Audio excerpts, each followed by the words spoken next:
ಮಿಂಚಾಗಿ ನೀನು ಬರಲು ನಿಂತಲ್ಲಿಯೇ ಮಳೆಗಾಲ, ಬೆಚ್ಚಗೆ ನೀ ಜೊತೆಗಿರಲು ಕೂತಲ್ಲಿಯೇ ಚಳಿಗಾಲ. ವಿರಹದ ಬೇಗೆ ಸುಡಲು ಎದೆಯಲಿ ಬೇಸಿಗೆ ಕಾಲ, ಇನ್ನೆಲ್ಲಿ ನನಗೆ ಉಳಿಗಾಲ.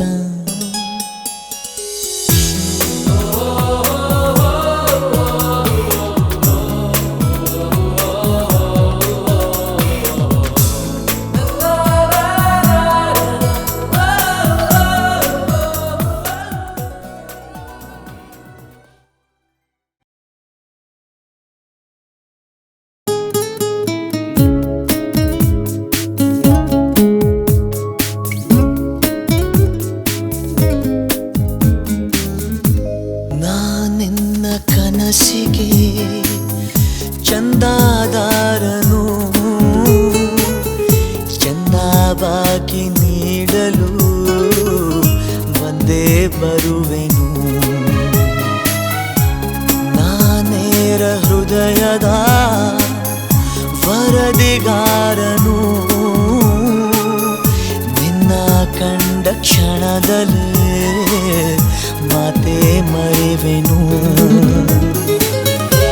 ಕ್ಷಮಿಸು ನೀ ಕಿನ್ನರಿ, ನುಡಿಸಲೇ ನಿನ್ನನು, ಹೇಳಿ ಕೇಳಿ ಮೊದಲೇ ಚೂರು ಪಾಪಿ ನಾನು.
Nanay nanay nanay nanay nanay nanay nanay nanay ಆಕಾಶ ಇಷ್ಟೇ ಯಾಕಿದೆಯೋ, nanay nanay ಈ ಭೂಮಿ ಕಷ್ಟ ಆಗಿದೆಯೋ, nanay nanay ನಂಜೋಳ ಈ ಪ್ರೀತಿ ಬೇಕಿಲ್ಲ ರಸೀತಿ, ಮುಗಿಲನ್ನೇ ಮುಂದಾಡಿ ರಂಗೆ ಬಿಚ್ಚಿ ಹಾರೋ ನಾಳೆ ಗಾಳಿ ಪಟ,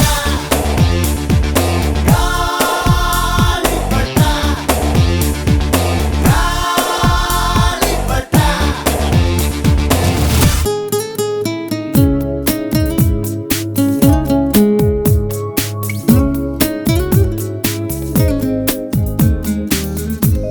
ಮಿಂಚಾಗಿ ನೀನು ಬರಲು ನಿಂತಲ್ಲಿಯೇ ಮಳೆಗಾಲ, ಬೆಚ್ಚಗೆ ನೀ ಜೊತೆಗಿರಲು ಕೂತಲ್ಲಿಯೇ ಚಳಿಗಾಲ.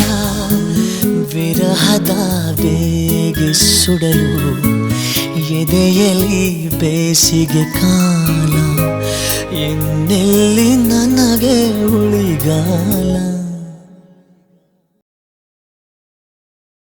ಅಂಥದ್ದೇನಿದೆ ಆ ಗಾಳಿಪಟದಲ್ಲಿ? ತುಂಬ ಇದೆ. ಗಾಳಿಪಟ ಅಂದರೆ ಸುಮ್ಮನೆ ಅಲ್ಲ, ಅದೊಂಥರ ಕೆಳಗಡೆ ನಿಂತ್ಕೊಂಡು ಆಕಾಶಕ್ಕೆ ಉಮ್ಮ ಅಂತ ಮುತ್ಕೊಟ್ಟಂಗಿರುತ್ತೆ. ಪಟ ಹಾರ್ತಿದ್ರೆ ನಾನು ಆಕಾಶಕ್ಕೆ ಗಾಳ ಹಾಕಿದ್ದೀನಿ, ರಂಬೆನೋ ಊರ್ವಶಿನೋ ಮೇನಕೆನೋ ತಗಲಾಕೋತಾರೆ ಅನ್ಸುತ್ತೆ. ಆಕಾಶಕ್ಕೂ ನನಗೂ ಒಳ್ಳೆ ಸಂಬಂಧ ಇದೆ. ನನ್ನ ಒಳಗಡೆಯಿಂದ ಆಕಾಶಕ್ಕೆ ಏನೋ ತೇಳ್ಕೊಂಡು ಹೋದಾಗ ಅನ್ಸುತ್ತೆ. ಹಾರಾಡೋ ಗಾಳಿಪಟ ನೋಡ್ತಿದ್ರೆ ನಾನು ತುಂಬ ಚಿಕ್ಕವನು, ತುಂಬ ಒಳ್ಳೆಯವನು ಅನಿಸುತ್ತೆ. ನನ್ನ ಪ್ರಕಾರ ಮನುಷ್ಯರು ಯಾವಾಗಲೂ ಚಿಕ್ಕ ಮಕ್ಕಳು ಥರ ಇರಬೇಕು. ನಾವು ದೊಡ್ಡವರಾಗ್ತಾ ಆಗ್ತಾ ಕಳ್ಳನ ಮಕ್ಕಳಾಗ್ಬಿಡ್ತೀವಿ, ತಪ್ಪಲ್ವಾ? ಅದಕ್ಕೆ ನಾನು ಆವಾಗವಾಗ ಗಾಳಿಪಟ ಹಾರಿಸ್ತಾ ಚಿಕ್ಕ ಮಗು ಆಗಕ್ಕೆ ಟ್ರೈ ಮಾಡ್ತೀನಿ. ನಾನು ಚಿಕ್ಕವನಾಗಿದ್ದಾಗ ಟೀಚರ್ ಕಣ್ಣು ಹೊಡೆದ್ಬಿಟ್ಟಿದೆ. ಅದಕ್ಕೆ ನಮ್ಮಪ್ಪ ನನಗೆ ಸಿಕ್ಕಾಪಟ್ಟೆ ಹೊಡೆದು ಕೈಕಾಲು ಮುರಿದು ಊಟಿ ಕಾನ್ವೆಂಟ್ಗೆ ಹಾಕ್ಬಿಟ್ಟಿದ್ರು. ಎದ್ವಾತಿದ್ದೆ, ಒಬ್ಬಂಟಿಯಾಗಿದ್ದೆ. ಅಳು ಮರೆಯೋದಕ್ಕೋಸ್ಕರ ಗಾಳಿಪಟ ಹಾರಿಸೋದನ್ನು ಕಲಿತೆ. ಅವತ್ತು ಶುರು ಮಾಡಿದ್ದು, ಇನ್ನೂ ಬಿಟ್ಟಿಲ್ಲ, ಹಾರಿಸ್ತಾನೆ ಇರ್ತೀನಿ.